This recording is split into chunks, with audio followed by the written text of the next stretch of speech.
The show must go on, as we all know, but obviously, with the last year and a half, we've seen that there are times when the show simply can't go on for health reasons, because some things are more important than the show. Some things are more important than theater.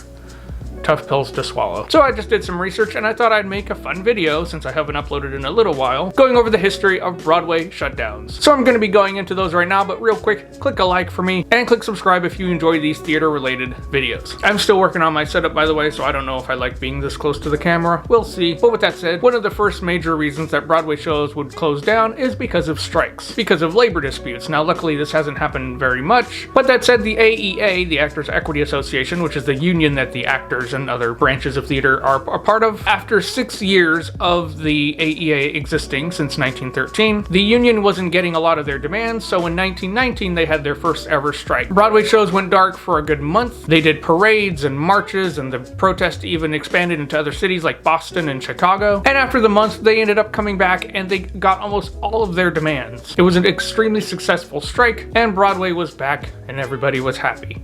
I mean, I guess. Skip forward about 41 years, you have the 60s. There were a lot of strikes and marches, I mean, in general, but for Broadway as well. In 1960, the AEA went on strike for 11 days due to pension disputes. In 1964, they went on strike for 1 day due to actors' pay issues. And in 1968, they went on strike for 3 days. Actors Equity wanted a 54% increase in pay for actors, as well as a 60% increase for actors who were on the road. Now, this strike was a little less successful. They ended up getting a compromise of a 20% increase in pay, so it wasn't as successful, but Broadway went back after just 3 days of that strike. And as you can tell, a lot of these strikes were not very big. However, 7 years later, in 1975, there was another 1 month strike, this time not from the actors, but from 300 musicians who went on strike. 28 years later, Broadway went on strike for 4 days. In 2003, the League of American Theaters and Producers were actually trying to move to digital music. The minimum number of orchestra members you could have was like 24 or 26, and they wanted to lower it to like 6 because they wanted to transfer to digital music, digital orchestras. And of course this would take a lot of jobs away from musicians, so the entire industry went on strike under the slogan "Save Live Broadway," and they got another compromise. The minimum amount of orchestra members went down to about 18 instead of 6. I love the fact that you get actual real orchestras for professional theater. I can't imagine like a CD playing and then the CD scratches up. I mean, and then just one more strike happened from then till now. It was in 2007. The first ever stagehand strike happened for 19 days. And during all these strikes, Broadway went dark, so that meant people who had visited, had plans to see it, weren't able to watch it, which I'm sure was controversial. Some people blamed the industry from the top, some people blamed the people going on strike, but usually a lot of times refunds weren't given to the actors until the performance itself came up and they weren't able to run. But yes, strikes are a major reason why shows go dark.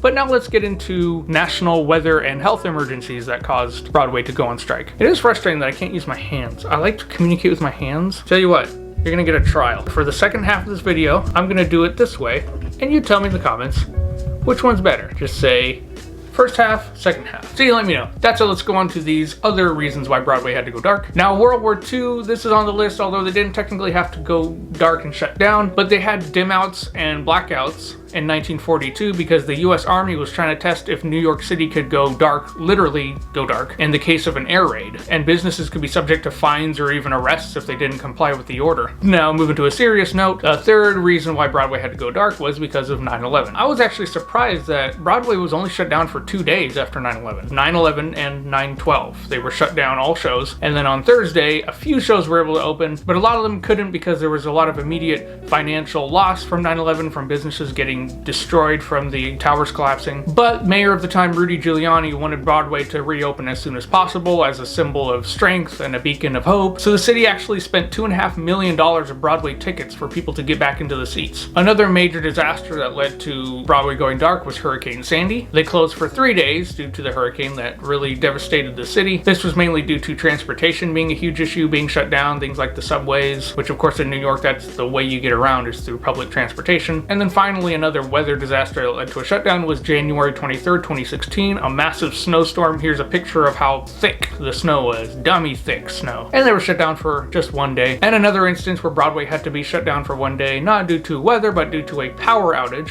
was on July 13th, 2019. Now technically it was wasn't even shut down for a day, it was shut down for half a day. So in the evenings, all the shows had to go dark, and then on the Sunday matinee, the shows were back, they got the power outage figured out. And I know a lot about this because I was actually there for that. I was in New York for the weekend, I was doing a run of shows that I was seeing. I saw a show on Saturday afternoon, and then I was supposed to see Audra McDonald and Frankie and Johnny and the Claire de Lune. And then Sunday matinee, everything was back to normal. I didn't realize that Broadway going dark for a day was so rare. I feel like I'm a part of history for that. Okay, and of course the last time that Broadway had to go dark, up till now, the longest Broadway had gone dark was for 1 month, and now it has been a year and a half because of the coronavirus. Now to be exact, Broadway shut down in March 12th, 2020, and then Bruce Springsteen on Broadway opened in June of 2021, so at least 15 months Broadway has been completely dark. But a lot of shows still aren't open. We're getting a lot of them opening later this month, but some aren't opening until October, November, and I don't believe Dear Evan Hansen is opening until December, so they're kind of trickling in. So by the end of the year, beginning of 2022, I think Broadway will be completely open. I'm hoping they get to stay open. I'm hoping we don't get the Mu variant or the Omega variant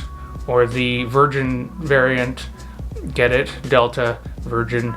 I'm full of the jokes today. Okay, I'm being a little silly now, but that's the point of the video. I just want to go over the history of Broadway shutdowns. This has been hands down unprecedented. Broadway had never been shut down for more than a month, and it's been 15 months. And if you count the months where Broadway is not completely open, it's like almost 2 years. We're talking 21 months or so. And that's a rundown of the times Broadway has had to shut down. Let's hope it never happens again, ever, because theater is awesome. And if you love theater, click like, click subscribe, click comment. Again, let me know which camera setup you like more, but also let me know what you think of the content here. Let me know if you were in New York for any of these times when Broadway went dark, if you were disappointed. So just let me know all that in the comments. And thanks once again for watching. Keep loving theater, and I'll see you next time.